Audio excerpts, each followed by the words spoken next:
ಹಿಂದುತ್ವದ ಕಡೆ ಡಿಕೆಶಿ ಕೇವಲ ರಾಜಕೀಯನ? ರಾಜ್ಯ ಕಾಂಗ್ರೆಸ್ನಲ್ಲಿ ಪವರ್ ಶೇರಿಂಗ್ ಬಣ ಬಡಿದಾಟ ಜೋರಾಗಿದೆ. ಇದು ಕಳೆದ 5-6 ತಿಂಗಳಿಂದ ನಡೀತಾ ಇರೋದು ಇಡೀ ರಾಜ್ಯದ ಜನತೆಗೆ ಗೊತ್ತಿರೋ ವಿಚಾರ. ಸದ್ಯ ಈ ವಿಚಾರ ಇತ್ತೀಚೆಗಂತೂ ಬಹಳ ಜೋರಾಗೇ ಇದೆ. ಇದಕ್ಕೆ ಕಾರಣ ಕೆಪಿಸಿಸಿ ಅಧ್ಯಕ್ಷ ಡಿಸಿಎಂ ಡಿಕೆ ಶಿವಕುಮಾರ್ ಅವರ ಇತ್ತೀಚಿನ ನಡೆ. ಹೌದು, ನಾನು ಹಿಂದೂವಾಗಿ ಹುಟ್ಟಿದ್ದೇನೆ, ಹಿಂದೂವಾಗಿಯೇ ಸಾಯ್ತೇನೆ ಅಂತ ಡಿಕೆಶಿ ಯಾವಾಗ ಹೇಳಿದ್ರೋ ಇದು ಕಾಂಗ್ರೆಸ್ ಮನೆಯಲ್ಲಿ ಭಾರಿ ಸಂಚಲನಕ್ಕೆ ಕಾರಣವಾಗಿದೆ. ಇದು ವಿರೋಧ ಪಕ್ಷ ಬಿಜೆಪಿಗೆ ಅಸ್ತ್ರ ಕೂಡ ಆಗಿದೆ. ಇದೆಲ್ಲ ಉದ್ಭವಿಸಿದ್ದು ಈ ಅಧಿಕಾರ ಹಂಚಿಕೆ ವಿಚಾರವಾಗಿ. ರಾಜ್ಯದಲ್ಲಿ ಕಾಂಗ್ರೆಸ್ ಅಧಿಕಾರಕ್ಕೆ ಬರಲು ಸಿಎಂ ಸಿದ್ದರಾಮಯ್ಯ ಪಾತ್ರ ಎಷ್ಟು ಪ್ರಮುಖವಾಗಿದೆಯೋ ಅಷ್ಟೇ ಪ್ರಮುಖವಾದದ್ದು ಕನಕಪುರ ಬಂಡೆ ಡಿಕೆ ಶಿವಕುಮಾರ್ ಅವರ ಪಾತ್ರ. ಹಿಂದಿನ ಬಿಜೆಪಿ ಸರ್ಕಾರವನ್ನ ಮಣಿಸಿ ರಾಜ್ಯದಲ್ಲಿ ಕಾಂಗ್ರೆಸ್ ಪತಾಕೆ ಹಾರಿಸಲು ಈ ಇಬ್ಬರೂ ನಾಯಕರ ಪಾತ್ರ ಅತಿ ಮುಖ್ಯವಾಗಿದೆ. ಒಂದ್ ಕಡೆ ಸಿಎಂ ಸಿದ್ದರಾಮಯ್ಯ ಮತ್ತೆ ಮುಖ್ಯಮಂತ್ರಿ ಆಗ್ತಾರೆ ಅಂತ ಟಗರು ರಾಮಯ್ಯ ಪರ ಅಹಿಂದ ಬೆಂಬಲವಾಗಿ ನಿಂತ್ರೆ, ಡಿಕೆಶಿ ಸಿಎಂ ಆಗ್ಲಿದ್ದಾರೆ ಅಂತ ರಾಜ್ಯದ ಇಡೀ ಒಕ್ಕಲಿಗ ಸಮಾಜ ಡಿಕೆಶಿ ಪರ ನಿಂತು ಕಾಂಗ್ರೆಸ್ಗೆ ಕಂಡು ಕೇಳರಿಯದಂತೆ ಬಹುಮತ ನೀಡಿ ಗೆಲುವಿನ ಮೆಟ್ಟಿಲೇರಿಸಿತು.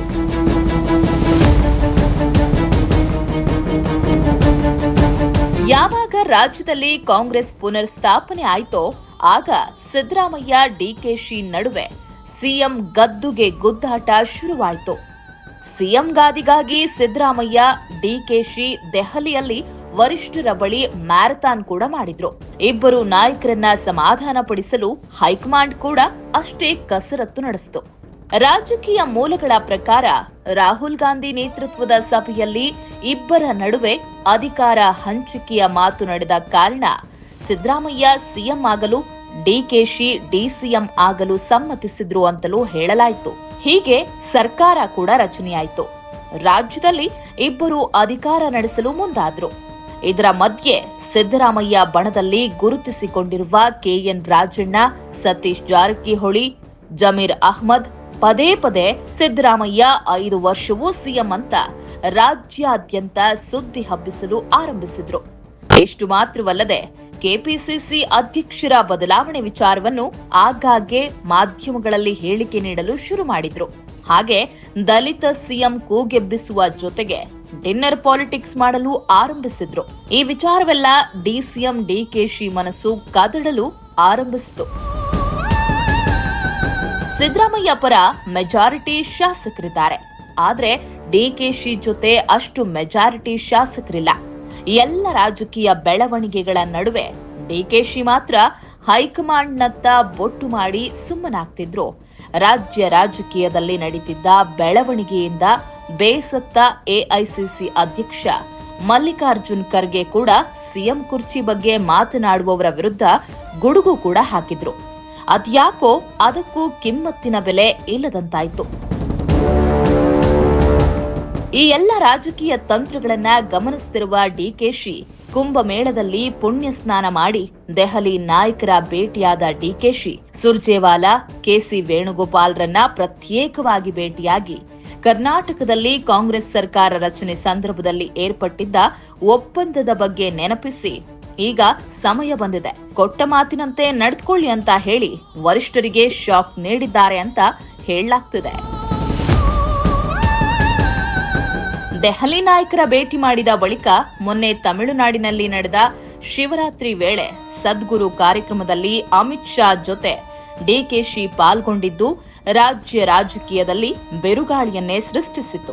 ಇಷ್ಟು ದಿನ ಡಿಕೆಶಿ ವಿರುದ್ಧ ಪರೋಕ್ಷವಾಗಿ ಟೀಕೆ ಮಾಡುತ್ತಿದ್ದ ಸಿದ್ದರಾಮಯ್ಯ ಬಣದ ಕೆಲ ನಾಯಕರು ಡಿಕೆಶಿ ಅವರ ನಡೆಯನ್ನ ನೇರವಾಗಿಯೇ ಆಕ್ಷೇಪಿಸಿದ್ರು. ಇನ್ನು ಕೆಎನ್ ರಾಜಣ್ಣ ಅವರು ರಾಹುಲ್ ಗಾಂಧಿ ಯಾರು ಅಂತ ಸದ್ಗುರು ಜಗ್ಗಿ ವಾಸುದೇವ್ ಹೇಳ್ತಾರೆ. ಅಂಥವರ ಕಾರ್ಯಕ್ರಮದಲ್ಲಿ ಪಾಲ್ಗೊಳ್ಳೋದು ಎಷ್ಟು ಸರಿ? ಈ ಬಗ್ಗೆ ಕೆಪಿಸಿಸಿ ಅಧ್ಯಕ್ಷರಾದ ಡಿಕೆ ಶಿವಕುಮಾರ್ ಅವರು ಯೋಚನೆ ಮಾಡಬೇಕಿತ್ತು ಅಂತ ನೇರವಾಗಿಯೇ ಅಸಮಾಧಾನ ಹೊರಹಾಕಿದ್ರು. ಇತ್ತ ಡಿಕೆಶಿ ಮಾತ್ರ ರಾಹುಲ್ ಗಾಂಧಿ ಏನ್ ಹೇಳಿದ್ದಾರೋ ಅದು ನನಗೆ ಗೊತ್ತಿಲ್ಲ, ಅದು ನನ್ನ ವೈಯಕ್ತಿಕ ವಿಚಾರ. 1000 ಜನ ಮಾತನಾಡ್ಲಿ, ನಾನು ತಲೆ ಕೆಡಿಸ್ಕೊಳ್ಳಲ್ಲ ಅಂತ ಡಿ.ಕೆ. ಶಿವಕುಮಾರ್, ನಾನೆಲ್ಲ ಧರ್ಮವನ್ನ ಪ್ರೀತಿಸ್ತೇನೆ, ನಾನೇಕೆ ಬೇರೆ ಧರ್ಮಕ್ಕೆ ಹೋಗ್ಲಿ? ಅಂಬೇಡ್ಕರ್ ಅವರು ಹಿಂದೂ ಧರ್ಮದಲ್ಲಿ ಹುಟ್ಟಿದ್ರು, ಬೌದ್ಧ ಧರ್ಮಕ್ಕೆ ಹೋದ್ರು, ಅದು ಅವರ ವೈಯಕ್ತಿಕ ವಿಚಾರ. ನಾನು ಹಿಂದೂ ಧರ್ಮದಲ್ಲೇ ಹುಟ್ಟಿದ್ದೇನೆ, ಹಿಂದುವಾಗಿಯೇ ಸಾಯ್ತೇನೆ. ಯಾರು ಇಂತಹದ್ದೇ ಧರ್ಮದಲ್ಲಿ ಹುಟ್ಟಬೇಕು ಅಂತ ಅರ್ಜಿ ಹಾಕೊಂಡು ಹುಟ್ಟೋದಿಲ್ಲ ಅಂತ ತಮ್ಮ ವಿರೋಧಿಗಳಿಗೆ ಟಾಂಗ್ ನೀಡಿದ್ರು.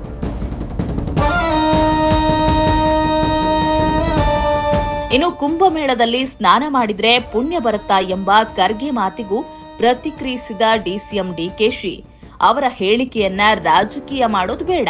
ಮಲ್ಲಿಕಾರ್ಜುನ ಎಂದ್ರೆ ಶಿವ ಅಂತ, ಅವರ ಹೆಸರಲ್ಲೇ ಶಿವ ಇದ್ದಾನೆ, ಹಾಗಂತ ಹೆಸರು ಬದಲಿಸುವುದಕ್ಕೆ ಆಗತ್ತಾ ಅಂತ ಹೇಳೋ ಮೂಲಕ ಜಾತ್ಯತೀತ ಅಜೆಂಡಾ ಹೊಂದಿರುವ ಕಾಂಗ್ರೆಸ್ಸಿಗರ ಹುಬ್ಬೇರಿಸುವಂತೆ ಮಾತನಾಡಿದ್ದು ರಾಜ್ಯ ರಾಜಕೀಯದಲ್ಲಿ ಸಂಚಲನ ಸೃಷ್ಟಿಸಿರುವುದಂತೂ ಸುಳ್ಳಲ್ಲ. ಡಿಸಿಎಂ ಡಿ.ಕೆ. ಶಿವಕುಮಾರ್ ಅವರ ಹಿಂದೂ ಧರ್ಮದ ಮೇಲಿನ ಕಾಳಜಿಗೆ ಸ್ವತಃ ಬಿಜೆಪಿ ನಾಯಕರೇ ಬೆಕ್ಕಸ ಬೆರಗಾಗಿದ್ದಾರೆ. ಡಿಕೆಶಿ ಹಿಂದೂ ಧರ್ಮದ ಬಗ್ಗೆ, ಆಚಾರ ವಿಚಾರಗಳ ಬಗ್ಗೆ ಅಪಾರ ನಂಬಿಕೆ ಇಟ್ಟಿರೋದೇನು ಹೊಸತೇನಲ್ಲ. ಆಗಾಗ್ಗೆ ಅವರು ಮಠ ಮಾನ್ಯಕ್ಕೆ ಭೇಟಿ ನೀಡ್ತಾರೆ, ದೇವಸ್ಥಾನಗಳಿಗೆ ಭೇಟಿ ನೀಡಿ ಹೋಮ ಹವನ ಕೂಡ ಮಾಡಿಸ್ತಾ ಇರ್ತಾರೆ. ಹೀಗಾಗಿ ಡಿಕೆಶಿ ಹಿಂದೂ ಧರ್ಮದ ಬಗೆಗಿನ ಕಾಳಜಿ ಹೊಸದೇನಲ್ಲ. ಆದ್ರೆ ಇತ್ತೀಚೆಗೆ ಡಿಕೆಶಿ ಹಿಂದೂ ಧರ್ಮದ ಬಗ್ಗೆ ಮಾತನಾಡ್ತಾ ಇರುವ ರೀತಿ ಎಲ್ಲರ ಅಚ್ಚರಿಗೆ ಕಾರಣವಾಗಿರೋದಂತೂ ಸುಳ್ಳಲ್ಲ. ಡಿಕೆಶಿ ಅವರ ಈ ನಡೆಯನ್ನ ಸ್ವಾಗತಿಸಿರುವ ಬಿಜೆಪಿ ನಾಯಕರು ಅದಾಗ್ಲೇ ಡಿಕೆಶಿಗೆ ರೆಡ್ ಕಾರ್ಪೆಟ್ ಹಾಕಿ ಬರಮಾಡಿಕೊಳ್ಳಲು ಮುಂದಾಗಿದ್ದು, ಡಿಕೆಶಿ ಬಿಜೆಪಿಗೆ ಬಂದ್ರೆ ಸ್ವಾಗತ ಅಂತ ಹೇಳಿಕೆಗಳನ್ನ ಕೊಡಲು ಶುರು ಮಾಡಿದ್ದಾರೆ. ಮಹಾರಾಷ್ಟ್ರದಲ್ಲಿ ಅಜಿತ್ ಪವಾರ್ ಹೇಗೆ ಸರ್ಕಾರ ರಚನೆಗೆ ಸಹಕಾರ ನೀಡಿದ್ರೋ ಹಾಗೆ ಕರ್ನಾಟಕದಲ್ಲಿ ಕಾಂಗ್ರೆಸ್ ವಿರುದ್ಧ ಸಿಡಿದು ಡಿಕೆಶಿ ಬಿಜೆಪಿ ಸೇರ್ಬಿಡಬಹುದಾ ಅಂತ ರಾಜಕೀಯ ವಿಶ್ಲೇಷಕರು ಲೆಕ್ಕಾಚಾರ ಹಾಕ್ತಿದ್ದಾರೆ. ಒಟ್ಟಾರೆ ಈ ಎಲ್ಲ ಬೆಳವಣಿಗೆಗಳನ್ನ ನೋಡಿದ್ರೆ ಡಿ.ಕೆ. ಶಿವಕುಮಾರ್ ಈ ಅವಧಿಯಲ್ಲೇ ಶತಾಯ ಗತಾಯ ಸಿಎಂ ಆಗ್ಲೇಬೇಕು ಅಂತ ಪಟ್ಟು ಹಿಡಿದು ಕುಳಿತಿರೋದಂತೂ ಸುಳ್ಳಲ್ಲ. ಸಿದ್ದು ಬಣ ರಾಜಕೀಯ ತಂತ್ರಕ್ಕೆ ಹೈಕಮಾಂಡ್ ನಾಯಕರ ಗಮನ ತಮ್ಮತ್ತ ಸೆಳೆಯಲು ಈ ಹಿಂದೂ ಅಸ್ತ್ರ ಪ್ರಯೋಗಿಸ್ತಾ ಇದ್ದಾರಾ, ಅಥವಾ ನಾನು ಕಾಂಗ್ರೆಸ್ನಿಂದ ಕಾಲೆತ್ತಿದ್ರೆ ಕಾಂಗ್ರೆಸ್ ಸ್ಥಿತಿ ಏನಾಗಲಿದೆ ಎಂಬ ಸಂದೇಶವನ್ನ ಸಾರಲು ಯತ್ನಿಸುತ್ತಿದ್ದಾರಾ ಅನ್ನೋ ಅನುಮಾನ ಮೂಡದೇ ಇರದು. ಇನ್ನು ಒಪ್ಪಂದದಂತೆ ಸಿಎಂ ಸಿದ್ದರಾಮಯ್ಯ ತಮ್ಮ ಸ್ಥಾನಕ್ಕೆ ರಾಜೀನಾಮೆ ಕೊಟ್ಟು ಡಿಕೆಶಿಗೆ ಸಿಎಂ ಪಟ್ಟ ಕಟ್ತಾರಾ, ಅಥವಾ ದೇವರಾಜು ಅರಸು ಅವರ ದಾಖಲೆ ಸರಿಗಟ್ಟುವ ಸಲುವಾಗಿ ಈ ಅವಧಿಯನ್ನು ಸಿಎಂ ಆಗಿ ಪೂರ್ಣಗೊಳಿಸ್ತಾರಾ ಅನ್ನೋದು ಯಕ್ಷ ಪ್ರಶ್ನೆಯಾಗಿದೆ. BN TV Bengaluru.